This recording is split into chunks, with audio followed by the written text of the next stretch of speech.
This episode is brought to you by State Farm. Checking off the boxes on your to-do list is a great feeling. And when it comes to checking off coverage, a State Farm agent can help you choose an option that's right for you. Whether you prefer talking in person, on the phone, or using the award-winning app, it's nice knowing you have help finding coverage that best fits your needs. Like a good neighbor, State Farm is there. This podcast is supported by FX's English Teacher. Last year's critically acclaimed series returns to follow Evan, Gwen, and Marky as they vie for their students' divided attention. See why Cosmopolitan called its premiere season a masterclass of comedy, while Glamour raved it's the year's funniest and most heartwarming new comedy series. FX's English Teacher returns September 25th on FX. All episodes streaming on Hulu. Unfiltered discussions, unexpected guests. No topic is off limits, from sex and relationships to the human condition, personal anxieties, and so much more. The only talk show of its kind in the world. This is The Last Show with David Cooper. Hello and welcome and happy Monday. It's a great start to the week, and here's what you're going to learn about on tonight's program. In Hollywood, we hear about Nepo babies, kids boosted by famous parents. In the housing market, there are Nepo home buyers. Those are those first-time home buyers whose mom and dad help with the cash. Surprisingly, the number of home purchases like that are falling, decreasing. And this means something for the housing market. Interesting findings, shifts in demographics, details halfway through the hour. Then, does a surprise look from someone you know scare you or make you excited? Turns out you respond to surprise faces based on your upbringing, how your parents acted. Details from that study in about 45 minutes' time. That's just some of what you'll learn on tonight's program, but for now, we better jump in. We go now to the world of drugs, sex, and rock and roll, and international intrigue, to the World Conquer Championship in the UK. We are joined by foreign correspondent in London, England, reporting live from the scene of his apartment to discuss all things Conkers. Tony Five is here. Tony, welcome to the show. My dear friend David Cooper. Now, do you even know what a conker is? No idea. When you sent me these articles being like, this is the coverage the show needs to do, I thought, what is conkers? And then the commercial break ended, and here we are. Okay, my friend. A conker is the seed of a horse chestnut tree, right? So it's like a kind of it looks like a small kind of plum. It's brown. People roasted chestnuts on an open fire. Yeah, it looks like a chestnut. Is it That's a chestnut? What it is. That's what they call conkers. Yeah, that's it. Wait, a conker is a chestnut. Sorry, I just realized what I said. Yeah, I sang a whole song about it and tried to explain to you, and it's just a chestnut. That's okay, right. so Well it's just a word you've chosen to use instead of chestnut. It's like rocket versus arugula or something. Spaceship. No, the vegetable arugula. Oh, well, I thought arugula's not a spaceship. What are you talking about? No, Rocket? you guys call it rocket. It's like, I'll have a rocket salad. Oh, I thought you were talking about spaceships. Like, no, Elon Musk thing is called arugula. Really? Is that like a really fancy? Yeah, no, we call spaceships arugula. No, the vegetable, like the leafy green arugula, you guys don't call it arugula. You call it rocket. Yeah, rocket salad. Yeah. And what do you call pasta? Pasta. Oh, okay. All right, it's the same thing then. Let's call I it. thought it was something else to you. All right. Conkers, or let's just call it the World Chestnut Championships. Correct. How do you compete in chestnuttery, and why has this competition had so much controversy in the UK? Okay, this is a really, really, really provincial English thing. So when autumn months come, the leaves are falling and all that, conkers genuinely fall in the ground, September, October-wise. Kids, what it is, poke a hole in it, put a bit of string in it, tie a knot in it, and you play conkers. And so you have one conker, another person hangs it, and you try and break the other person's conker. So you have a chestnut on a string, and you bash your opponent's string, and whoever's breaks is the one who loses. Is the winner, is the conqueror, I guess. No, if yours breaks, you lose. If yours breaks the other person, you win. Okay, so there's been a number of things. So they have a conker championship every year, but this year there's been a bit of problem because of climate change. Conkers have fallen a lot earlier because autumn arrived a lot earlier.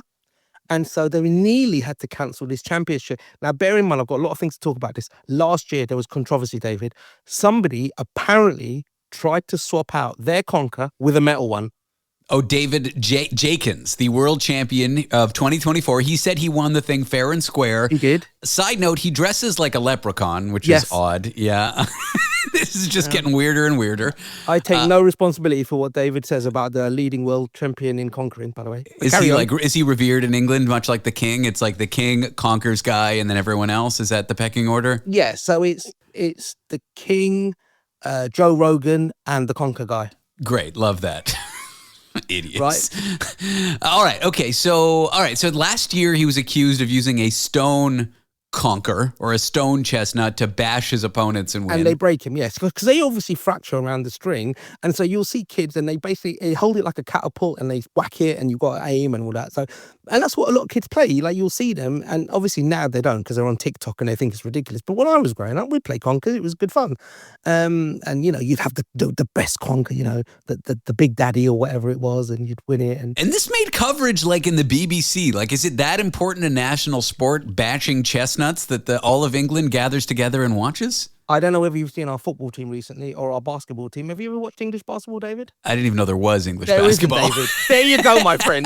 You've answered the question that I asked. So yes, basically, so we've only got conkers and like dancing around, Morris dancing. That's all England have in terms of our sporting legacy. I've been to London and people wear like, you know, famous basketball player jerseys, which I find so weird. Is that like a common thing there? It is because we're crap at basketball. So like they'll wear LeBron tops and Houston Rockets and Houston Arugula. Yeah. You call it what, David? This is why they pay us the big bucks.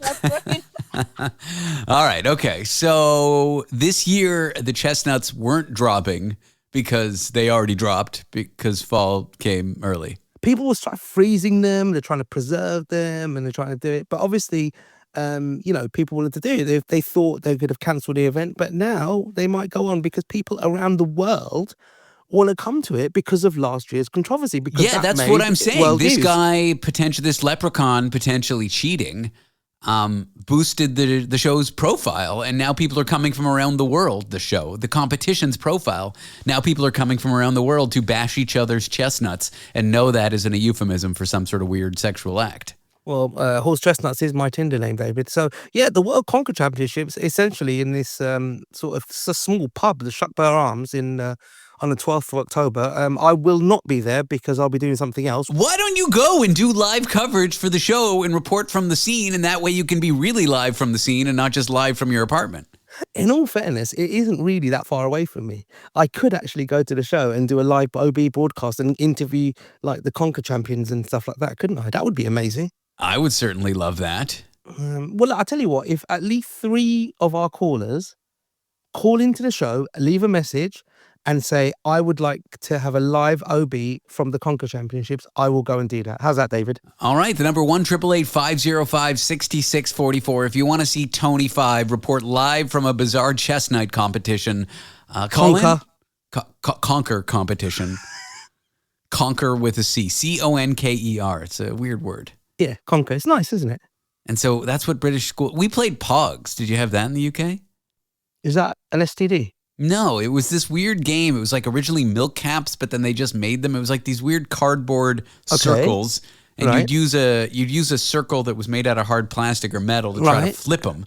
You'd whack the paper ones with the metal one, and you'd flip them over. If you flipped it over, you'd win. It was a weird game. It was a weird fad in the 90s. I'll be honest with you, there must be loads of little sort of provincial games. Have you ever seen Squid Game? I'd never seen any of the games in Squid Game, but apparently these all the games were the ones that the kids played in Korea growing up, you know, shooting each other in the head, falling off bridges and stuff. It's amazing that Korea got a population. I mean, yes, but not the shooting part. But no, yeah, that game where they carved out like a candy. Yeah. They sell those not far from where I live, like in Koreatown, and they're pretty tasty. It's like a sugar caramel candy, but you're supposed to use like a pin to trace out an animal, and if you break the thing, you lose. I guess you don't really lose because you still get to eat it. But it's a broken cracker. Okay, I'm going to come when I go to Thanksgiving. I'm going to buy some of those Squid Game type crackers. That'd be fun. We could go to Koreatown and go to Korean barbecue. Delicious. Oh, I like Korean barbecue. Is that where you actually barbecue on the table? Yeah, I mean, usually I get the staff to do it for me because I'm like a lame white person and they roll their eyes. But they always do it so much better than me. They know what they're doing, but they're like, fine, we'll help you. But then they do a great job. But yes, you can cook it yourself. That would be amazing. Can you bring your own food and just barbecue it there? I don't think it works like that, Tony. Okay. Great question, though. Great investigative journalism. Tony 5 in the UK, reporting live from his apartment, covering the upcoming Conquer competition. If you want to send Tony to the scene of this chestnut madness, the number is 1-888-505-6644. Call us at the break.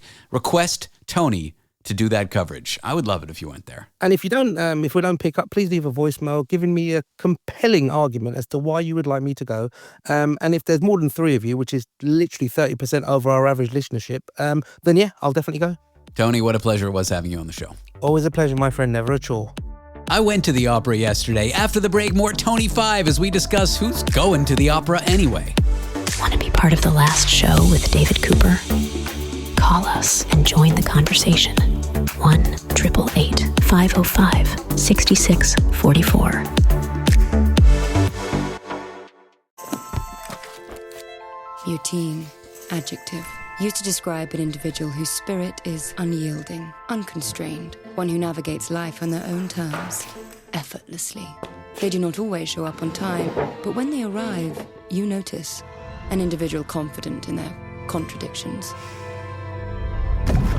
They know the rules, but behave as if they do not exist. Routine, the new fragrance by Miu Miu, defined by you.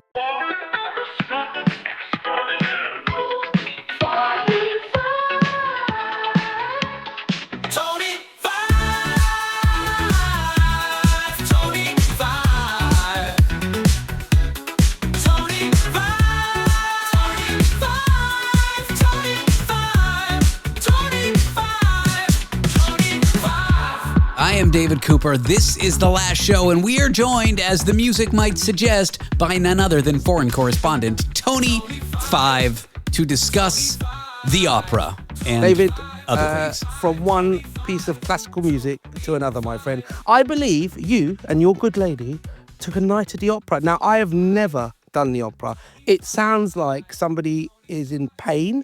It sounds like I'm in pain for 3 hours to sit there. Yeah, I just don't see it. But I'm going to caveat that, David, and I do love a bit of caviar. I think as you get older, your appreciation for things does change. Now, I realise that people who are listening, as I get older, and I'm a very, very young 47-year-old, I have started to really enjoy slippers. Old people things. Yeah, no, me too. I don't know what's happened to me. Like, I just genuinely love it. And I tend to look at myself now. David, I've got to tell you what happened the other day. I was getting on the bus and I saw some youths, David, yeah, people younger than 20, and I tutted, my friend. I tutted at them. What does tutting mean?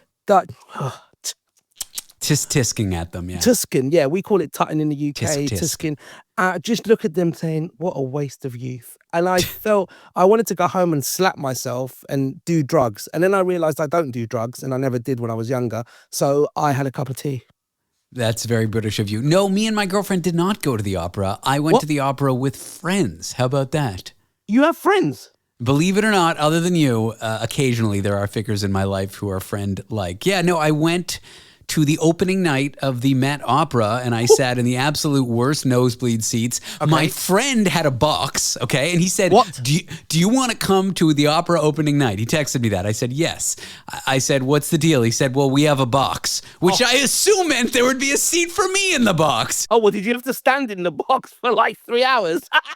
And then the day of, I'm like, how's the ticket going to work? Do you want me to meet you there? And he's like, what do you mean, how's the ticket going to work? You don't have a ticket? I'm like, you just invited me to opening night. I'm like, forget it. I'm not going to go. He's like, wait. And he somehow, I guess he's got a deal because he's got a box or whatever. He gets me a $50 opera ticket, which is cheap. I mean, some of these tickets for opening night were like $300. And the rest, they're very expensive. Did you have to dress up? I wore a black shirt, a blazer, a bolo tie. Oh, do you know what that is? Oh my God, it's what cowboys wear. Yeah. Why did you do that? I don't know. I felt like dressing up, but I didn't want to wear a tux because I don't own a tux. Did you take a horse? I did not. I wore like a normal suit. It's just instead of a tie, I wore a bolo tie. Ridiculous. All right, carry on. And it was a modern... So you say you don't go to the opera, which people don't know this about you. You go to a lot of shows, and some of the shows you go to are a little bit higher culture than you might expect for the trashy Tony 5 that we think we know. Yes, exactly. This is just a persona. I'm actually white, but I do really I do really love stuff. Weirdly, so I don't live too far from the Royal Opera House in London in Covent Garden.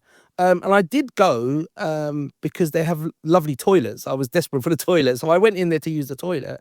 And they do stuff. I like very conventional stuff. Like the Nutcracker is like a famous. Well, that's opera. ballet. I mean, that's not too far off from That's opera. not too far off. And Carmen, I think, is like. Wait, that's an opera? Yes. And so I was looking at tickets. Oh, I, so you haven't actually been to an opera? No. Well, I know. Carmen's great. Carmen's fantastic. Yeah. So I went in and I spoke to the girl at the ticket box. I said, look, if you've never done opera and you want to get used to it, I've got to try different things that you always tell me I can't just have the same things. You and Miranda always gag me every year. So I thought, you know what? Let me ask them, what's the cheapest ticket to go to get into the opera? And then she started talking in Latin to me or whatever it was. And I said, like, is there any ones that I'll understand? Are they all 3 hours long? He goes, yeah, but you get an intermission. You don't have to dress up. A lot of people do because they say it's like a big event. And I thought, you know what? I might take my mum to the opera and see, because I don't really understand it, but I've seen in films people go and they're genuinely moved by the voices, right? Yeah, it can be very moving. The one that I used to go to in Toronto, they had like a big projector, like sort of like they called it a surtitle instead of a subtitle. And they're basically just projecting what's happening in Italian and English. In the one in New York, the Met, in your seat, at the top of everyone's seat, there's this little like bar rail sort of thing. And in it is a little LCD screen. And the default is off. But if you press a button, you'll get what's happening in English, German, French. Like you can scroll through every language, Spanish. So I had mine on to English. Even though the show was in English, I couldn't understand what they were saying. Because even English sung operatically is hard to understand. So you have actually quelled one of my fears. Like that I would go in, and as you know, I don't like looking like an idiot, although on this show I get paid to do it, which I don't get paid for anyway. Well, just sounding like an idiot, but go on. So I would love to know what they're saying. So actually, if it did have the subtitles or the little, LCD bar or whatever, I think I would enjoy it more because some of them are meant to be really beautiful and I just don't understand it. I wonder if this is a North American thing to make it more accessible. I feel like England, because it's an old country, and like in the olden days, back in the Queen Victoria era, they would have operas in Italian, and everyone was expected to understand it. So all the fancy British people would pretend they spoke Italian, even though they probably didn't. Or they would have done. Remember, because a lot of them had gone to public schools and learned Latin and Italian languages, and the common people wouldn't. I feel like maybe in England, I don't know this, I'm just making a claim with no evidence, they might not actually have the subtitles, but maybe they do as an effort to make it more accessible to those who aren't blue bloods or whatever. Yeah. But yeah, I find like if it's an Italian opera and there's no subtitles or no thing in the chair telling you what's happening, yeah, of course you're lost. Although these plots are not complicated. It's like dude falls in love, she's betrothed to another man, there's a duel, that's the opera. It's not like Interstellar or one of these a Tenant. What's that? A Nolan movie with the most or like the plot's so complicated you can't even understand it in English. You gotta watch it 4 times to get it. Yeah. I mean, I love the idea of something like, and I guess as I get older, you become more culturally aware of things. You try little things. I think I've told you recently, since meeting you, I listen to radio a lot more, and I enjoy it. I enjoy and I've actually stopped. I've cancelled a lot of my online subscriptions because I actually do feel engaged with radio, which kind of makes doing what we do together, speaking to people, a little bit more on a level. I do enjoy. I feel like it gives me company, whereas like TV is just very bland. Yeah, I hear that. Anyway, this particular opera, it was a contemporary opera in English, like written recently. Okay. It was a operatization. Yes. There's a book called The Amazing Adventures of Cavalier and Clay, and it was turned into an opera. That. Okay, it's about Jews and Nazis. Yeah, I've read it. It's really this good. Kind of. Yeah. It was okay. I don't really like contemporary opera. For me, it's just too much of a brain. You know what? A brain F word. Because I'm expecting something written in the 1700s in a certain format. And for me, the opera singing really links up when the story is old and looks old. Mm-hmm. But when you get it in the contemporary context, it just, for me, kind of makes no sense. It's like... Is it still accessible there? Would you, if you were to sit down like last night, looking around at your sort of peers, would you say they're from like all ranges of society? Yeah, there was a lot of gay folks there because there's one plot line where a man falls in love with another man, but it's like in the 1930s or 40s, so it's forbidden. Oh, cannot do that to me. You cannot do that. We have to guard and seek. Yeah, it was stuff like that. I mean, there was a scene where like a gay bar got broken up by the FBI or the CIA or whatever. The gay bar's getting broken by the FBI. Essentially that. But as a result, I think stereotypically, now I don't think this is actually true, but stereotypically it would be an older, probably white person, and that's who's filling these seats. But no, I think there's an effort, both in the programming but also in the outreach, to get younger people of different backgrounds in. And I think they're somewhat succeeding. I would say the crowd was a little more diverse than I might expect, while still not being that diverse.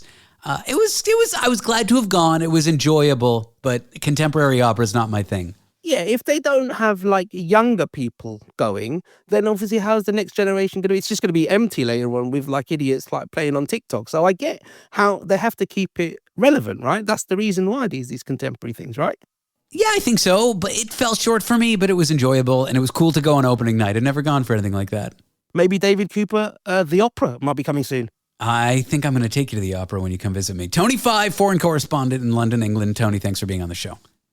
Are Nepo homebuyers, first-time homebuyers bankrolled by mom and dad, starting to disappear? Yes, and we'll dig into why this parental cash is drying up and what it means for the housing market after the break. Want to be part of the last show with David Cooper?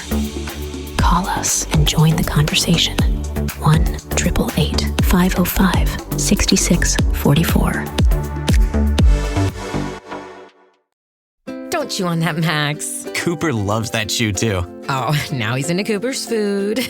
Wow, he is loving it. What do you feed Cooper? Blue Buffalo Life Protection Formula. He never leaves a crumb. I love it because it's made with high-quality protein, nutrient-rich fruits and veggies, and wholesome whole grains. Looks like we're switching to Blue. Blue Buffalo foods are made with the superior ingredients your dog needs to thrive. Can your dog food say that? Visit feedbluefood.com to learn more. Exploring both interstellar and interpersonal space-time continuums. The Last Show with David Cooper. In Hollywood, we hear about Nepo babies, kids who are boosted by having famous parents. In housing, there are Nepo homebuyers, first-time homebuyers whose mom and dad help with the cash. But those numbers are falling. There's been a decrease in people buying homes with cash from their parents. So what does that mean for the market? We're here with someone who's recently written on this topic. He's a senior real estate reporter at Business Insider, and his name is James Rodriguez. James, welcome into the program. Thank you so much for having me. Why did you decide to frame your article, your story about Nepo homebuyers? Was it like a tongue-in-cheek play on Nepo babies? Yeah, I mean, I will say I can't take credit for the term, but I have seen it talked about. And as you mentioned, there's been so much conversation around Nepo babies in Hollywood and Washington and all these other parts of culture. But I went into the story really thinking that I would be seeing something similar in the housing market, given how brutal it is for first-time buyers just to break into the market, and seeing that there would be higher numbers of Nepo buyers. And what I found is actually the opposite, that their numbers have been falling in recent years. And I think that says something really interesting about where the housing market is at, the barriers for first-time home buyers today, and actually a different type of buyer that's in the market than we have seen previously. It's interesting. Well, let's talk about what's so interesting about it now, but I want to get the history a little bit. 15, 20 years ago, was there a lot of these Nepo-style buyers? We see the numbers kind of fluctuate since the National Association of Realtors started tracking this data in the mid-90s. So we have about 3 decades worth of data, and it has typically been about 30% of first-time buyers have gotten some sort of help from family or friends, whether that's a cash gift or a loan. And so talking to people, family money has always played a role in the housing market. This is something that we have always seen as long as families have had a little bit of cash to pass along to the next generation. And then recently in 2022, we started to see kind of this drop off in the percentage of first-time home buyers that are getting that family help. And so that struck me as really fascinating and something to dig into further. In your reporting, did you find parents these days are like less willing to help, less able to help, or is it more that kids are older, wealthier, kind of at a stage in their life when they buy their first home where they're less likely to even ask?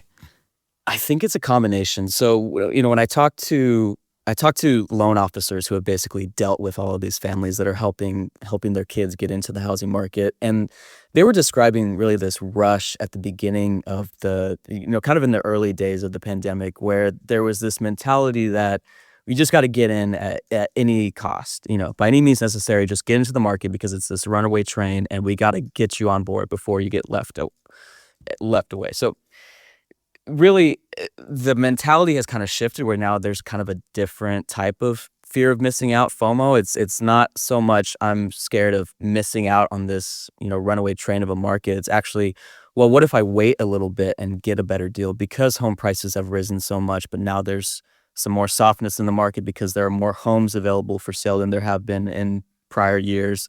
We've also seen mortgage rates go up substantially since those early COVID days. And so it's kind of like, well, maybe if I wait, I can get a better deal down the line. And also, what we're seeing too is because of those affordability challenges, not just in borrowing and not just in home prices, but also the ongoing costs of home ownership, whether that's insurance or property taxes or all the other costs that pile up. People are kind of taking a step back and saying, okay, well, it makes more sense to rent at this point. And what that leaves us with is really an older first-time home buyer than we've seen at any point since at least the 1980s. And also, first-time buyers are accounting for a much smaller share of the market than they have historically. So these older, more independent buyers, they're getting less help from family. I kind of buried the lead. You said it says interesting things about the market right now. I know those are some of them, but what are some of the more interesting things this dropping trend reveals? Well, I think I want to dig into the fact that first-time home buyers are older than they have been historically, because it really is what is the age Yeah. nowadays? What was the age historically? Yeah, so the median age most recently was actually 38, and that was up from a previous high that we had seen in 2023 of 36. So that's a pretty old first-time home buyer. When you look at, just a few decades ago, it was more like we're talking late 20s, mid to late 20s. And so the idea of someone in their mid-20s buying a house right now is like humorous to me. Right.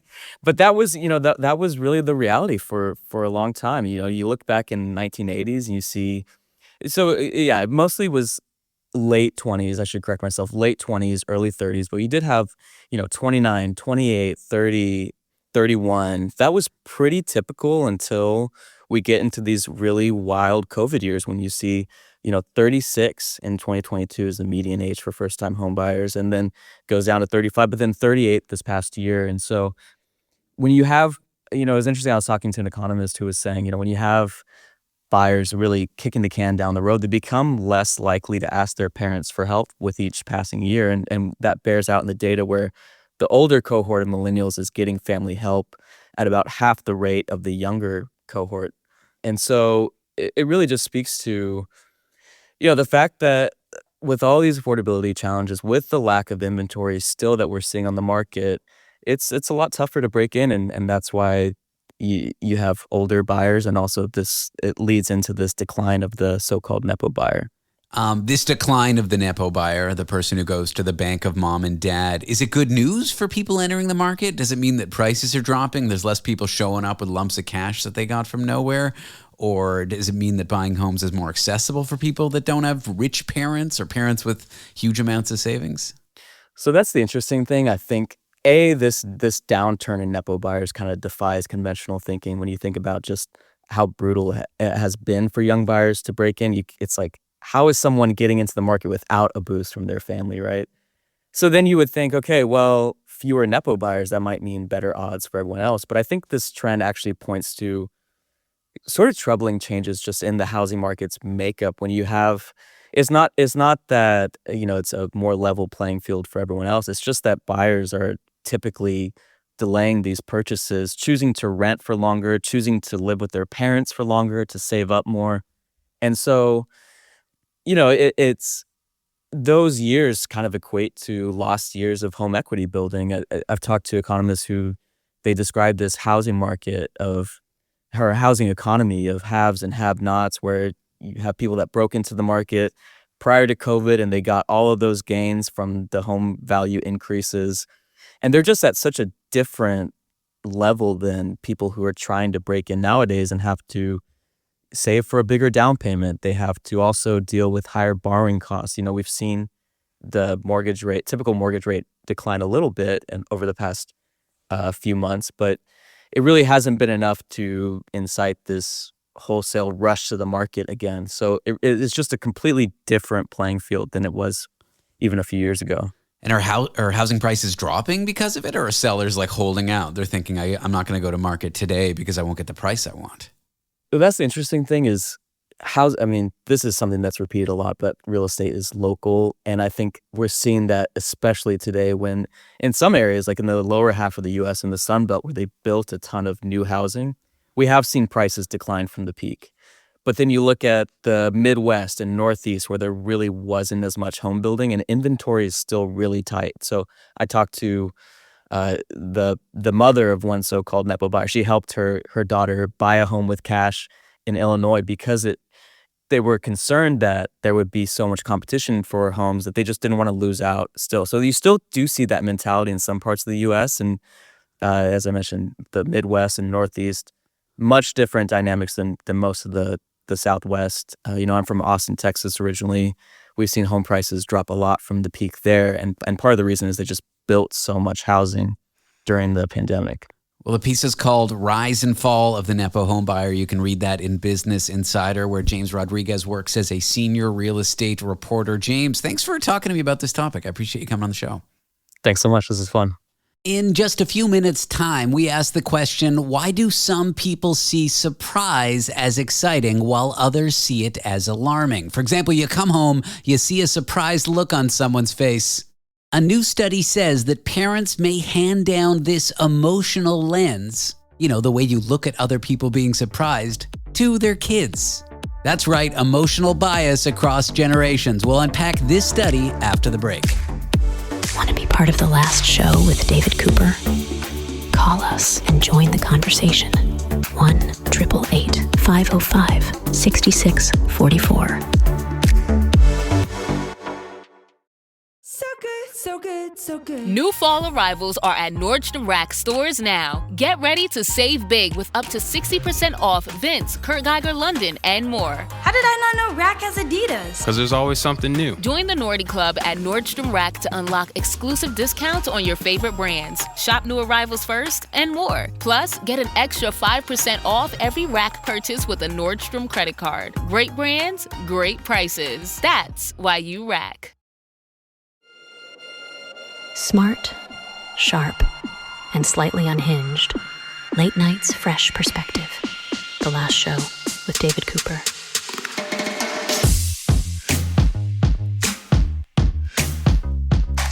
Why do some people see a surprised face as good news while others, like me, expect disaster when they see that surprise on their loved one's face? It may all stem from one's childhood.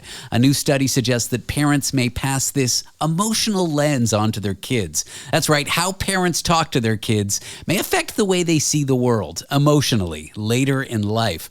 I am here with a psychology professor at the University of Nebraska who did research in this area, Dr. Maital Neta. Welcome to the program. Thank you. Thanks so much for having me. Can you explain what valence bias is? I saw that come up in a summary of your research in maybe the simplest possible way, like a non-technical person. Yeah, so valence is a word that we use a lot in emotion, which refers to just how positive or negative something is, right? So valence bias then is just your bias or your tendency to see things as more positive or negative. When I come home and there's a surprised look on my girlfriend's face, or she says, I have a surprise for you, I always freak out, like, what's the matter? What's wrong? And she looks at me like there's something wrong with me. But I guess there's not. Some people kind of intuitively think of a surprise face as good news, while others think of doom and gloom. Why is that? Yeah, that's the million-dollar question, something we've been trying to study for a couple decades now. Two people looking at the same exact picture will have very different emotional responses to it, and we want to know why. And the answer is, not that simple. There could be lots of different reasons for why people see things the way they do. One answer comes from your brain. It's the way your brain is wired and organized that kind of predisposes you to see things as either good or bad. But another reason that we studied in this most recent study comes from your parents, right? The way your parents view these things. Interesting. So if I grew up in a house where that's how my parents reacted to surprise faces, it's more likely to be something I react to the same way? Yeah, it seems to be that's exactly right. So how does this happen? Like, how can our parents transmit this, I guess, bias down to us as kids? Yeah, so what we studied really doesn't, unfortunately, it doesn't get at that answer, right? So how does the parent transmit this information to the kid?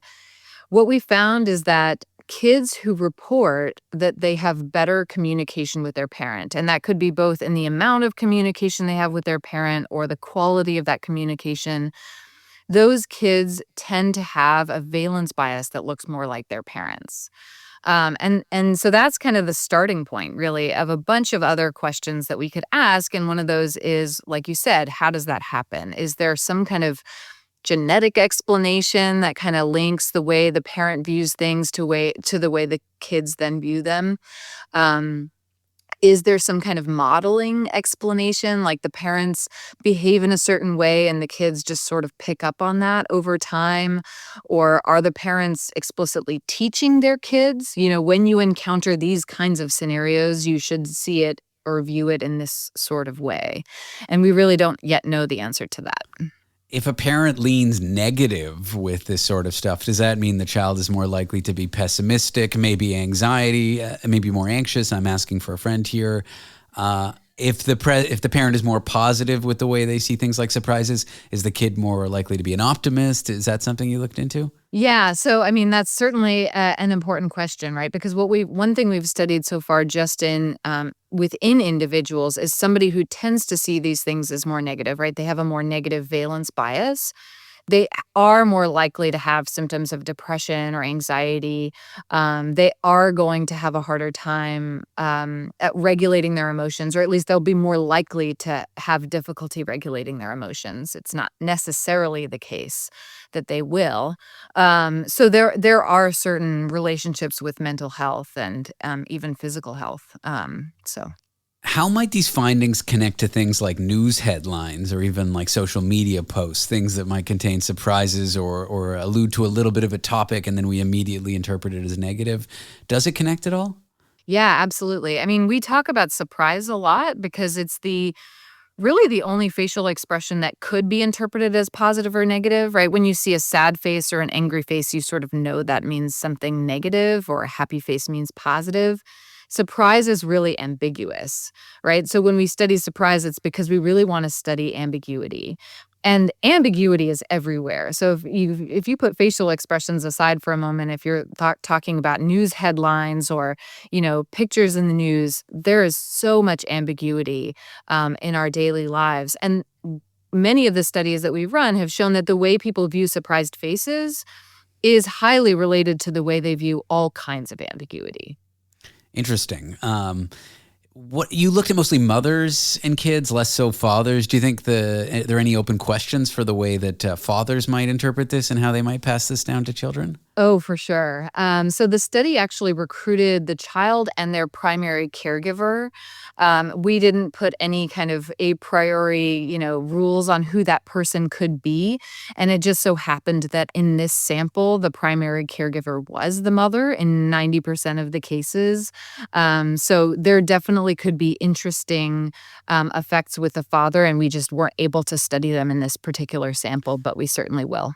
Taking a step back, I imagine most parents want to raise their kids to be maybe more resilient, maybe more optimistic. What learnings could they take from a study like this and apply it to their parenting? Yeah, so that's another great question, and one thing that we've studied that we have in a project that's still ongoing is looking at parents' emotion regulation habits and how that affects kids, because there's a lot of work for many years now showing that a parent's mental health status, right, whether they have been diagnosed with depression or anxiety, greatly increases a child's likelihood of also developing depression or anxiety. And one thing that we've found recently is that actually a parent's emotion regulation habits is maybe even a stronger predictor of their child's depression in the future than a parent's depression. So one thing I guess I would say is working on your own kind of emotion regulation habits and taking care of your own mental health will have such important consequences for your kids. So it's not so much the emotions that you have, it's the work you do kind of internally to try to regulate them. Yeah, to cope with them, right? And not regulation doesn't always mean keep your emotions in check, right? And keep them under cover, but it's just coping with the emotions that you have, just, taking care of your own mental health. Were these findings that like parents' reaction to surprise being passed to their children, was this something that surprised you, or is this something you thought would be a connection and the study kind of confirms it? I think, we sort of intuitively know that parents are, super impactful, right? They have strong influences on their kids. So I don't think it was necessarily surprising, but it was interesting to us to see that it was affected so much by the communication that kids report to have with their parent. Well, Maital, thanks so much for talking to me about your study. I appreciate you coming on the show. Yeah, thanks again for having me. Dr. Maital Neta is a psychology professor at the University of Nebraska. Maital, thank you so much for being on the program. All right, we've got a few moments here, so I will take the time to tell you that The Last Show is available as a podcast. So if you like what you hear, but you're just tuning in, or you're only going to be with us for some of the evening and you want to catch what you missed, fear not. Just go to www.lastshow.pizza. That's lastshow.pizza, not .com, or search David Cooper Last Show on your favorite podcast app. And from those places, you can subscribe. And stream the show on the go, while you're luging perhaps. Do you luge? Is it the right time of year to luge? I don't think I know anyone who luges. And good news, we've got some bonus podcast-only content, stuff that won't air on the live program that you'll hear if you subscribe, so please do. I mean, I can't tell you what to do, I'm not your mother, but we'd appreciate it if you did. Coming up after the break. Teens and adults, when they talk about the same thing, social media, it seems like they're on two different planets. Adults seem to spend their time on Facebook, kids hours on YouTube or Discord. After the break, we'll explore how this generational gap of how we see social media and use different language about it affects parents, kids, even kids' mental health. So up next, how this generation gap shapes the rules, the relationships, and everyday life online. Want to be part of The Last Show with David Cooper? Call us and join the conversation. 1-888-505-6644. When did making plans get this complicated? It's time to streamline with WhatsApp, the secure messaging app that brings the whole group together. Use polls to settle dinner plans. Send event invites and pin messages so no one forgets Mom's 60th. And never miss a meme or milestone. All protected with end-to-end encryption. It's time for WhatsApp. Message privately with everyone. Learn more at whatsapp.com.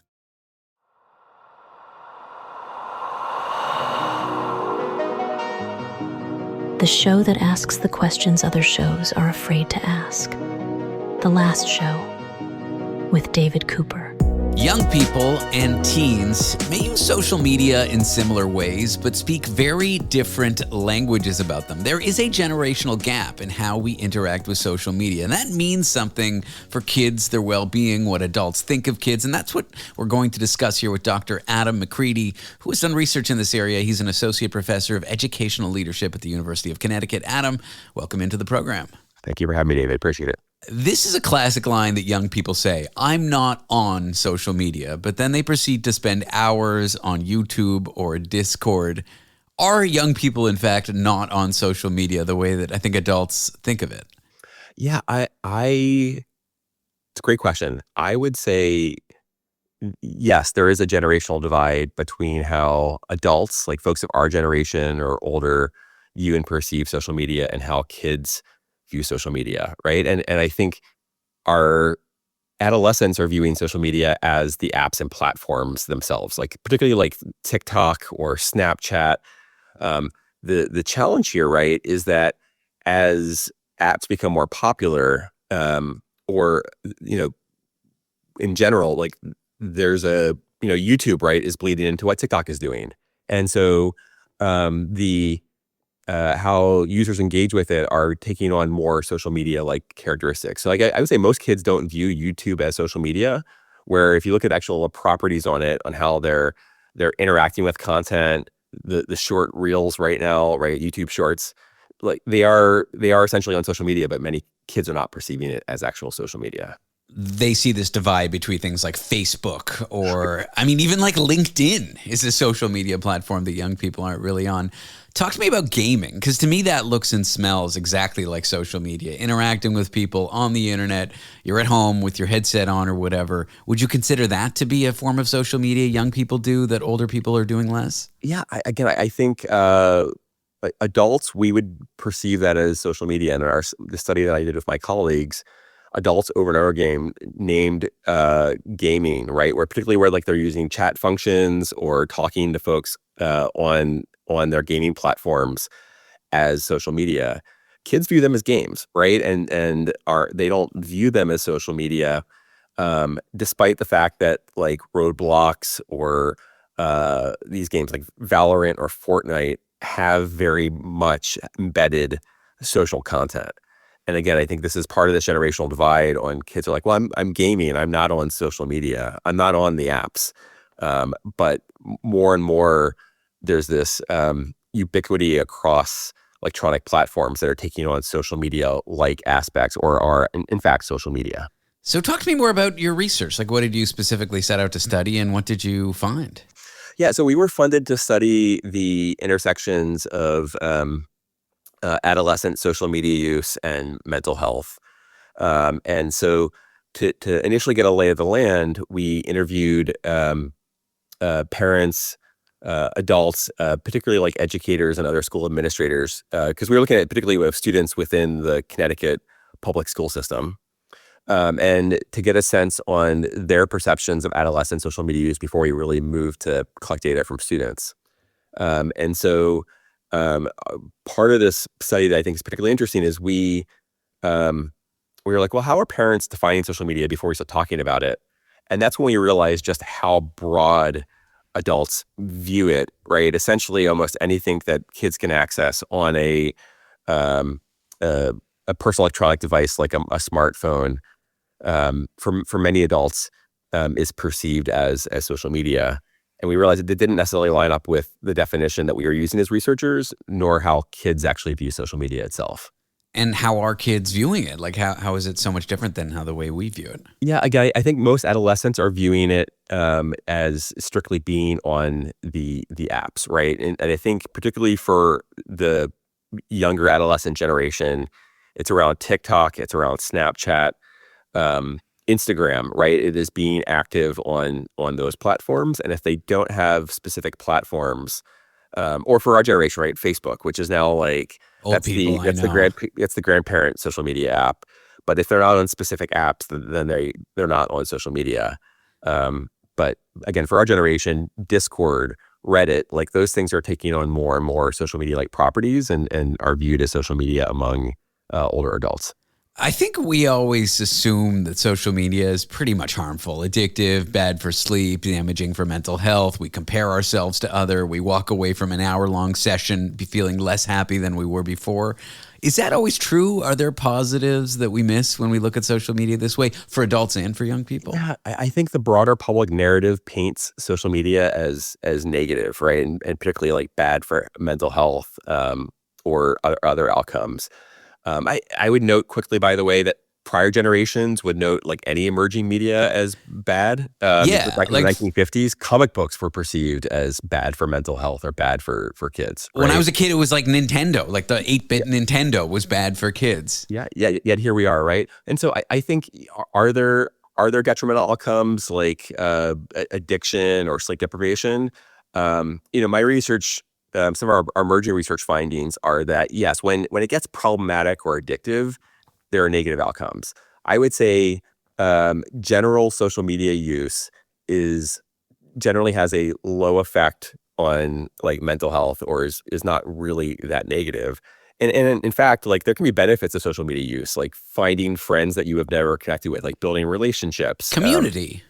Finding community, particularly for folks who have a marginalized identity or a oppressed identity in a community, right? If I'm the only kid who identifies as Black in a community, I might find community and find other Black folks online that I would not have met in my in-person community. Or if they're queer, or if they just have some niche interest that they want to build community around that no one in their town has. Yeah, I'm the only kid who plays D&D in my town, and I want to build community, right? So I think that is one of the great things about online spaces. Or like the other one, right? My family moves away, right? My immediate family is here, but I have other folks in my life that I can no longer see face to face. Like there can be some very powerful positive benefits of these online spaces that are often lost because of this public narrative that it is all bad for you. And like the adults that you spoke to are seeing it this way, and they're seeing it all as negative? I think when you start the conversation, it automatically leans toward the negative. As you get folks to talk more and more, they begin to acknowledge or bring up some of the positives. Again, I think in our study, we particularly found parents who had kids, often kids who are neurodivergent, or with other special needs, acknowledging like that this is where they found friends, right? Like they weren't able to build community in person, but they were able to find community in online games or spaces that they would not have found otherwise. So again, I think is there a reluctance to identifying the positives? Absolutely. But I think with enough conversation, the positives do come forward. Here's something, if you could give teachers or parents one piece of advice to kind of better speak the language to teens about social media, what would that advice be? When you use the term social media specifically, kids think a very specific thing. I think focusing more on particular habits or use, or actually the biggest recommendation I would give parents to take a step back would be their own role modeling, right? We're telling kids not to do it when they're face down in their phones. Ourselves. So if you want kids to do it, how are you engaging technology at home, and how are you role modeling the behavior you anticipate out of your children? Yeah, it's do as I say, not as I do kind of thing. Yeah. No, in our study, we found that observing schools, where kids were not allowed to use their phones, the teachers are actually in the classroom texting or on their phones in front of the kids. And so you're telling the kids it's bad. The quick analogy that I give, it's like telling kids not to smoke in the 1950s, but the teachers are all smoking at their desk, right? So you're expecting kids to do one thing that you're saying is bad, but all the adults in the space are role modeling the behavior that you're articulating as bad. It's interesting these generational patterns reemerge in new forms. Well, Adam, thanks for the chat. I appreciate you coming on the show. Thanks for having me, David. Appreciate it. Dr. Adam McCready is an associate professor of educational leadership at the University of Connecticut. Up next, cows in zebra stripes and bats on booze. Welcome to the Ig Nobel Prizes, awards in the scientific community for, well, strange research. Want to be part of the last show with David Cooper? Call us and join the conversation. 1-888-505-6644. Does it ever feel like you're a marketing professional just speaking into the void? But with LinkedIn ads, you can know you're reaching the right decision makers, a network of 130 million of them, in fact. You can even target buyers by job title, industry, company, seniority, skills, and did I say job title? See how you can avoid the void and reach the right buyers with LinkedIn ads. Spend $250 on your first campaign and get a free $250 credit for the next one. Get started at linkedin.com/campaign. Terms and conditions apply. Broadcasting intimate details and useless information from an undisclosed location in New York City. The Last Show with David Cooper. Scientists painting stripes on cows, bats getting a little drunk, lizards debating pizza. Welcome to the Ig Nobel Prize. Like the Nobel Prize, but sort of like a lesser one. Maybe for ignoramuses, awards for research that first makes you laugh, but then maybe makes you think. Tonight we ask, are cows the new zebras? I'm here with multimedia reporter with the Associated Press, Michael Casey, who's recently written on the Ig Nobel Prize. Michael, welcome to the show. Thanks for having me. Walk me through what this awards ceremony is like for these awards that are given out in mostly science for, without maybe a crude way of putting it, stupid inventions and stupid publishing. I mean, it's a lot of fun. I mean, this is my second year covering it. This was the first time I actually was there in person. And it starts out with basically safety guidelines, and then people throwing paper airplanes at the stage. And if you're in the front of the stage, as I was, you get hit by a few, and so those are probably good guidance. And then they bring up a guy. They said that a woman couldn't show up, so they put a guy in a dress and had him come up and basically advise any award winner that if you go on too long, he's just going to start yelling, "This is boring, please stop." So, I mean, that kind of gives you the idea of the tenor of the whole thing. It seems like a lot of fun in the academic community. Some of these entrants, or maybe just prize winners, maybe you don't enter, they seem to take it all tongue in cheek. Like everyone there seems to be having a good time. Yeah, exactly. I mean, I think their message seems to be that we're doing real research, and we're trying to achieve we're trying to understand things, but at the same time we kind of acknowledge that our approach or our aim is a little bit laughable, and in some ways kind of that helps the effort to kind of get science to a new audience or a different audience. Because I think my story, if I would have done a story about something about cows and greenhouse gases, it probably wouldn't have gotten the kind of attention that this one would, so. Well, let's talk the winners. This cow story, painting them to prevent fly bites. Why did that qualify for this award? I mean, I'm not sure why it qualified, but in talking to the researchers, all from Japan seems to have they were in the competition last year for some floating ducks or something. They seem to have the right kind of attitude. Maybe it's just their culture or whatever, that they come up with these kind of premises that are like kind of wacky, but they have an aim. In this case, cows get bit by flies, and so they thought to themselves, what if they put masking tape on the cows, spray painted them. These are brown cows, so they painted them white stripes, and lo and behold, they were getting less fly bites, and they said that the cows were doing less of the kind of head moving and kind of tail swapping that you get when you have flies. I think he admitted that, I asked him, so where are we going with this research? And he kind of admitted that he doesn't think the dairy industry or the beef industry is going to take this on by storm, just because, and he didn't address the elephant in the room, is like, really, is it good to spray paint a cow? That's what I was like, cover them in masking tape. It does seem a little cruel. Exactly. And is it just because flies, I guess, bite zebras less than cows, and it's just that simple? Well, that was the other question, that language was a little bit of an issue. These guys didn't speak a lot of English, and so I wasn't really able to get that out of them. But I have to believe that zebras are less target of flies than cows are. But that's for another day. I know they were the winner, but this other research that was nominated, people that got bats drunk and checked to see whether that would affect their ability to fly. It seems like that would be a foregone conclusion, right? Like, drunk bats can't fly.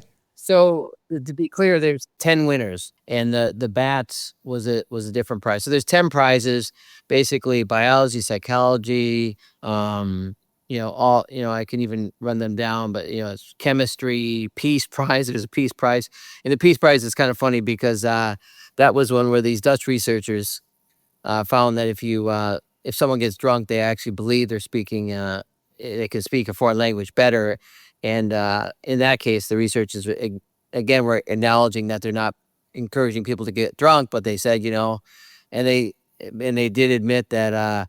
Maybe it's because people's confidence is higher, not necessarily because they can speak another language. But that was for the Peace Prize. There's engineering design prize, aviation prize, a physics prize. And the physics prize, that was pasta. That was a weird one. And then the bats was the aviation prize. So in this case, I wasn't able to get an understanding of like why I think they want to understand. So what they were explaining to me is that, they were trying to understand more bat behavior, and what they found was that, rotten fruit, it ends up getting higher concentrations of alcohol over time. And so they were trying to understand, like, would the bats actually eat this stuff or not eat it? And in the process, they found when they did feed the bats the rotten fruit and they ate it, they got drunk and they couldn't fly very well. But they were saying, in terms of like the real science part of it, is like understanding a little bit more about the behavior of the bats.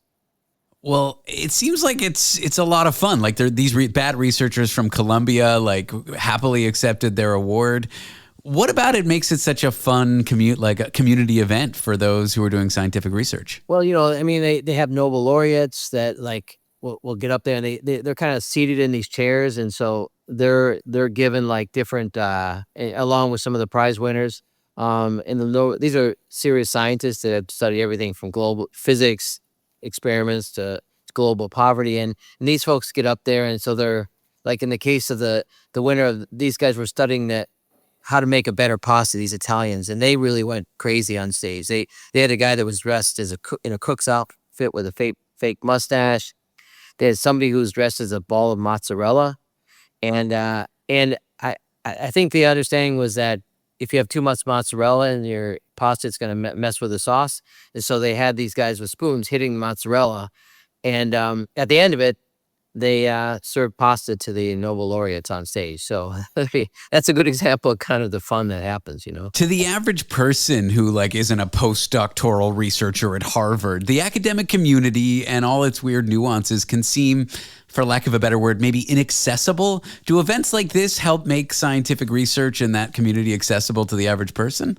I think it does, because I think I've done my share of science writing over the years, and a lot of the science is impenetrable. I mean, they're writing, it's very technical, it's very analytical, and it's, you'll get a study, and you'll look at it, you can't even understand it. Other than the finding, you can't really understand what they're saying. And I think this it's an invitation to kind of like embrace science. In the end, it may, I'm not sure that any of this research will win a real Nobel. There actually has been one winner who won a Ig Nobel, and a couple years later won a Nobel. But I mean, I think the reality is that I think the best thing about this is it kind of gets people to think about science, and gets people to think about just the way people conduct research, and also kind of, I think it takes away a little bit of the seriousness of it. People, I think, get scared away sometimes by how serious science can be. I think this is a chance for people to say, "Oh, I can get that. It's kind of wacky, but painting a cow, I can figure that out. I can understand that." And I think it gets people to laugh. So I think they really understand that this is a way to kind of promote science. In your 2 years of covering it, favorite award or favorite nominee? I mean, I do think I think this year the cows was a good one, but I mean, there's a couple others that I mean, when I think about this year, I mean, there's sometimes it's just the weirdness of it. Like there's one award for the engineering design prize that basically they were trying to understand, like, if you have smelly shoes, if that's going to turn off someone using a shoe rack. These are folks from India, and exactly, and what they explained, that their inspiration for this was they were on a airplane, and in India, people take off their shoes on the train and they're in the airplane, and if you get the wrong pair of shoes, it can be trouble. And so they explored that. So I think for me, when I write these things, when I get the 10 awards, I look to see where I'm going to lead with, what's the one that kind of gets me laughing, basically. Well, Michael Casey is a multimedia reporter with the Associated Press. Michael, thanks for talking about the Ig Nobel Prize with me. All right. Thank you, David. Appreciate you taking the time. After the break, strange legal history. Did you know animals could once be put on trial? This is The Last Show. I'm David Cooper, and Pigs Taking the Stand up next. Tito's Handmade Vodka is America's favorite vodka for a reason. From the first legal distillery in Texas, Tito's is 6 times distilled till it's just right, and naturally gluten-free, making it a high-quality spirit that mixes with just about anything, from the smoothest martinis to the best Bloody Marys. Tito's is known for giving back, teaming up with nonprofits to serve its communities and do good for dogs. Make your next cocktail with Tito's. Distilled and bottled by 5th Generation Inc., Austin, Texas. 40% alcohol by volume. Savor responsibly.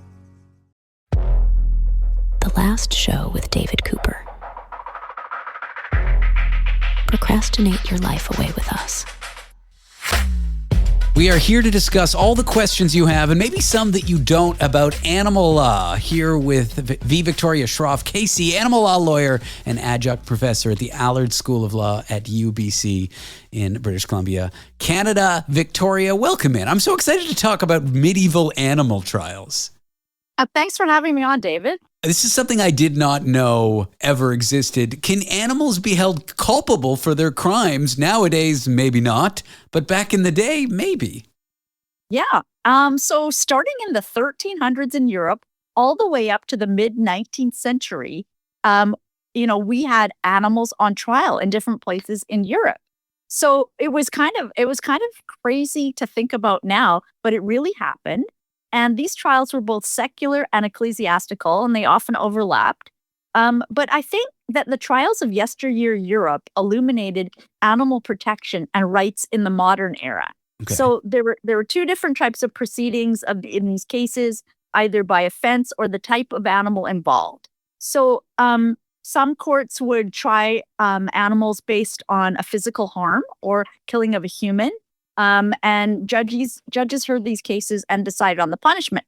So, for example, I can give you, there was a case where the family goes to church and they leave the baby at home alone with the pig, the family pig. When they come home, the baby is dead. And so they're trying to figure out, what did the pig do? Because it had to have been the pig. They didn't know about sudden infant death syndrome and all the rest. And don't ask me why they're leaving a baby alone at home. Can't the owner of the pig just slaughter it? Like, why did there have to be a trial with a judge and, prosecutor and all this kind of stuff? Well, that's a really good question, because so it sort of implies that animals were thought to have some moral and legal agency. They could commit crimes and be held accountable in courts of law as offenders. So these animal trials took place in Spain, Germany, France, and Italy.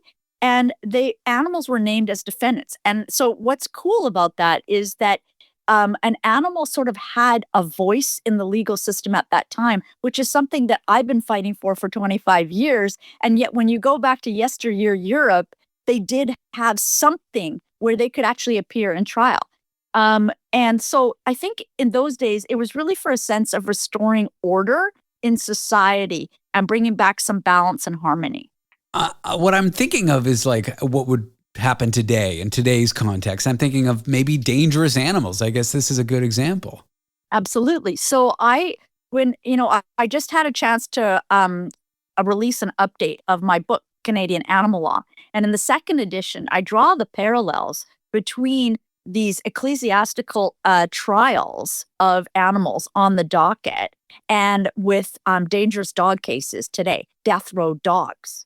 These are dogs that have attacked people in some really bad way, and now we want to do something with them. Allegedly. Sure. Allegedly attacked, right? Sure. So allegedly attacked, bitten, or scratched, and then they find themselves on death row. So sure, some animals were put to death in yesteryear Europe, and then and nowadays an animal can still be put to death for a crime that they supposedly committed. My thinking is that it doesn't really solve anything. Killing animals doesn't make the public safe. It doesn't actually do what people think it's going to do. It's actually just killing sentient beings for usually a negligent act of the owner. And there's something we can do with dangerous animals. There are places we can send them where they can be cared for. Maybe like a dog that attacks small children, we wouldn't want out in the streets, but that doesn't mean the animal needs to be put down. Exactly. An animal can be muzzled. There are specific sort of sanctuaries and farms where animals can be retrained and remanaged and, sort of just interface a little bit less with the public, because it is a balance. You're trying to balance public safety with the rights and responsibilities of dog owners. So really, it's on the dog owner to have a dog that is well socialized for both societal reasons, just generally, and also so they don't get into trouble. I know that it varies jurisdiction to jurisdiction. Sometimes it's city to city, like who the authority is over animals. But like, imagine a dog is accused of some attack or something with not great evidence. Like, what is the threshold to punish the dog for this alleged attack? Right. So, basically, we have animal liability legislation. It establishes liability on a defendant for damages that they cause to a person in a civil suit. Okay, so there's the civil aspect. And that authorized municipal or provincial authorities to make orders to control the animal as a dangerous dog. So it can be something like wear a muzzle, have a high fence, you're going to need more insurance on your house, those sorts of things. But it can go all the way up to destruction or death of the dog. So each case differs. It depends on what's happened, what's allegedly happened. And in some jurisdictions, their provocation is taken into account. In others, it isn't. So there are so many municipalities in Canada that handle it. And then there's the provincial law. It's quite a patchwork, and it doesn't actually help the animals, and it doesn't really help keep the public safe. And who's the judge, jury, and executioner? Like, is it just some civil servant? There's no real proceeding. They just make the call after reading the documents or hearing the statements? Well, that can happen. If somebody doesn't get an animal lawyer and they don't go to trial, they just sign off and their dog is euthanized. Interesting. So that happens. But usually if an animal lawyer or another kind of lawyer is involved, the matter would go to trial, and then it would be before the judge, usually in provincial court.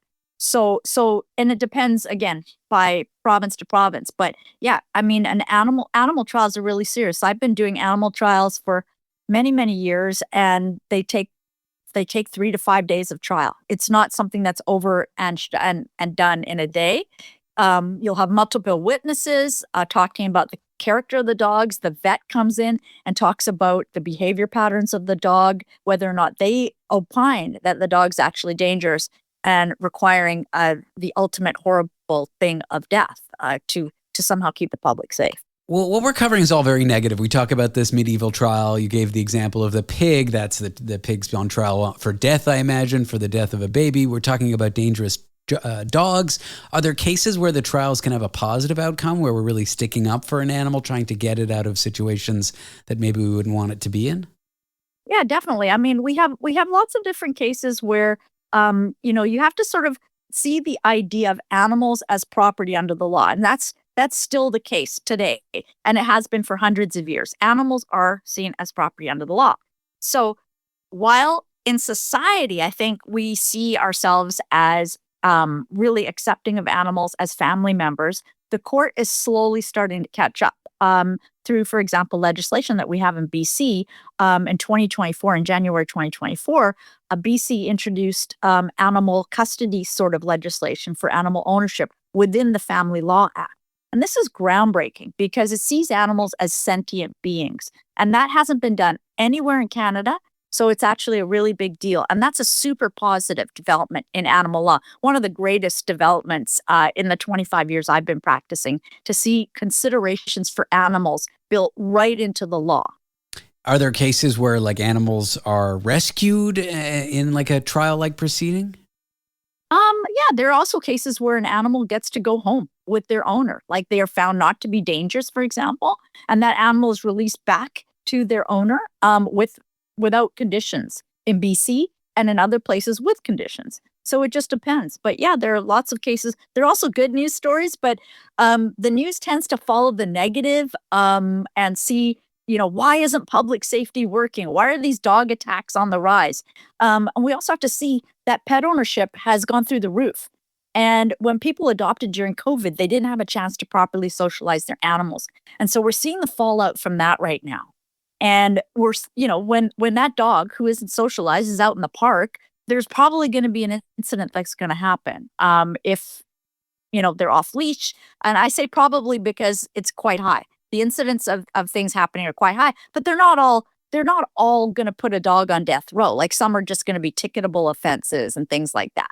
Got it. Well, Victoria Shroff at KC is an animal lawyer and an adjunct professor at the Allard School of Law at UBC. Victoria, thanks for talking to me about this story. I appreciate you coming on the show. Yeah, you're very welcome. After the break, we scroll, we swipe, we refresh. But is getting distracted all the time the answer to a digital overload? Or could it be boredom itself? Boredom as a good thing. Coming up next, we'll explore how philosophy and silence can help us reclaim reflection at a time when we all seem to be allergic to stillness. Want to be part of the last show with David Cooper? Call us and join the conversation. 1-888-505-6644. Attention all small biz owners. At the UPS Store, you can count on us to handle your packages with care. With our certified packing experts, your packages are properly packed and protected. And with our pack and ship guarantee, when we pack it and ship it, we guarantee it. Because your items arrive safe or you'll be reimbursed. Visit the upsstore.com/guarantee for full details. Most locations are independently owned. Product services, pricing, and hours of operation may vary. See Center for details. The UPS Store. Be unstoppable. Come into your local store today. When the day is done, we're just getting started. The Last Show with David Cooper. In a world with constant buzzing phones, endless feeds, and social media, boredom seems to be almost extinct. My upcoming guest argues that boredom isn't a flaw. It is essential. We need to be bored. Can silence rescue us from a digital overload? That's what we'll discuss with media and communications researcher from Newcastle University in the UK, Sebih Oruç. Sebih, welcome to the show. Thank you for hosting me. I read an article that you recently wrote. You make boredom sound almost radical. What makes you think people are so afraid of it these days, that 5 seconds of boredom means they need to grab their phone and scroll? I think it's, rather than what I think, it is the reality.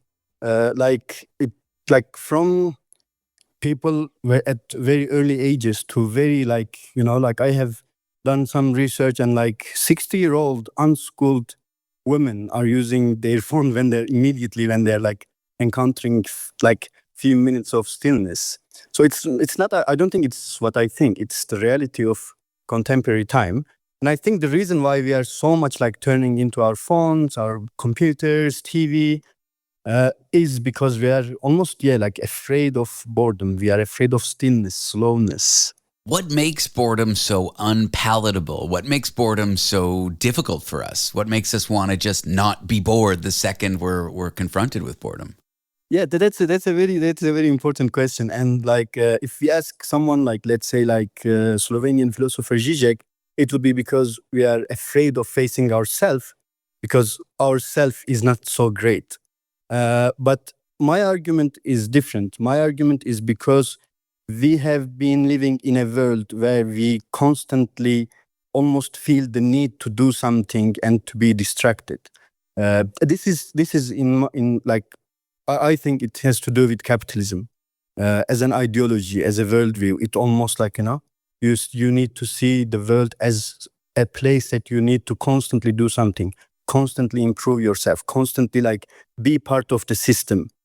Because when you're not part of the system, it's almost a failure for capitalism. That's why digital media and et cetera, is deeply related with neoliberalism and consumerism and Yeah, underneath the hood of my feed is buy,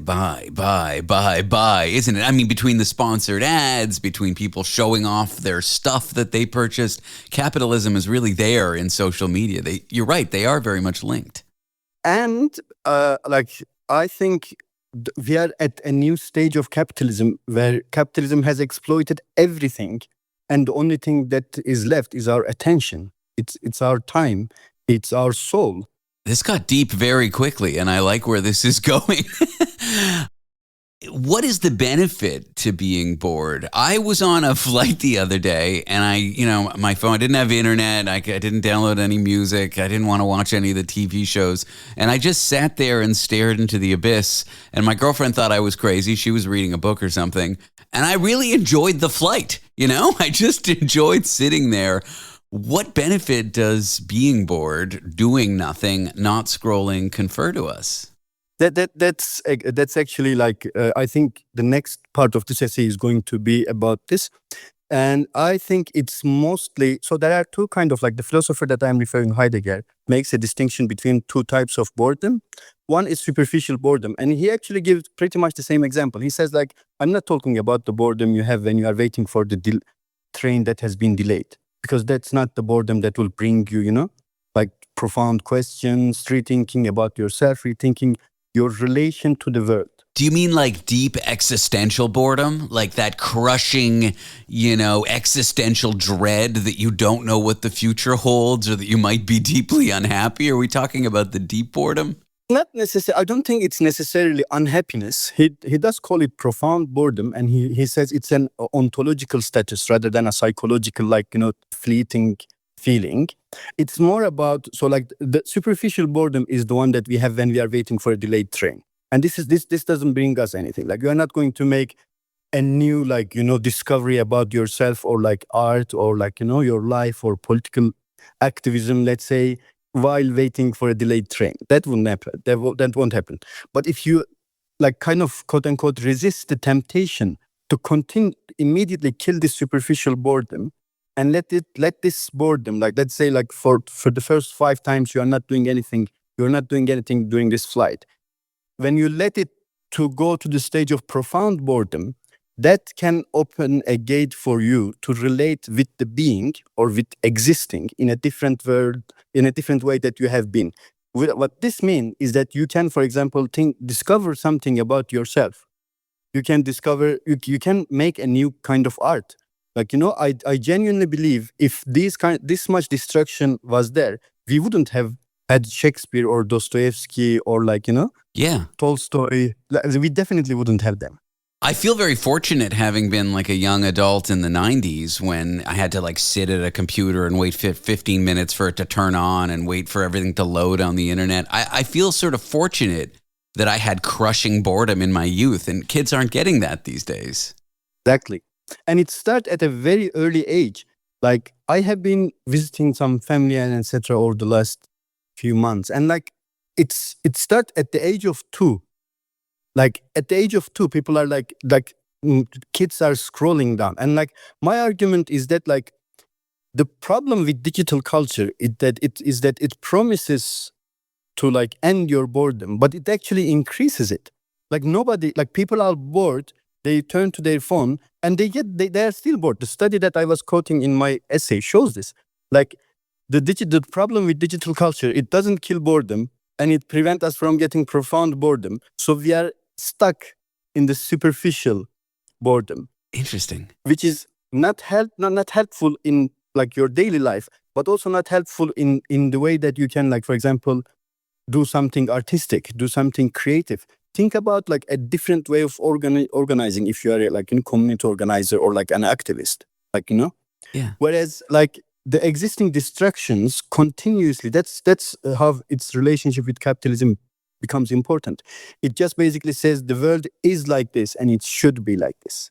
Just get distracted, accept capitalism, accept all these inequalities, accept consumerism, accept that we are turning your attention, your time, your psyche into a commodity. Just make sure you pay your credit card, your monthly bill on time. The benefits of profound boredom, this as a gateway to depth and reflection and maybe something deeply creative. We're missing out on that when we doom scroll and then we're bored anyway, aren't we? Exactly. And again, we are stuck in the superficial way. So if it's not that like there is boredom, but there is a specific type of boredom that doesn't help us either way. So it's like studies shows like social media usage or like, influencers, for example, are not necessarily more happy because they economize or like commodify every aspect of their life. And like they continuously have to be present. And like the problem with digital culture, I think, is that like the time that you are not there or the activities that you don't put there almost are deemed non-existent. Like yeah, it's only that. So then it brings my like, the concept of das Man, the Heidegger provides, like the day. It's like almost like a ghost that we all think is important to follow. But we are making all this ghost in the age of social media. So everybody is becoming part of a vicious circle where we recreate our boredom to make other people remain stuck in the superficial boredom. Well, Sebih, I thought we were going to have a superficial conversation about the minor benefits of not using your phone, but we've really touched on some deep stuff. You're a great speaker. I appreciate you coming on the show and sharing what you wrote about with me.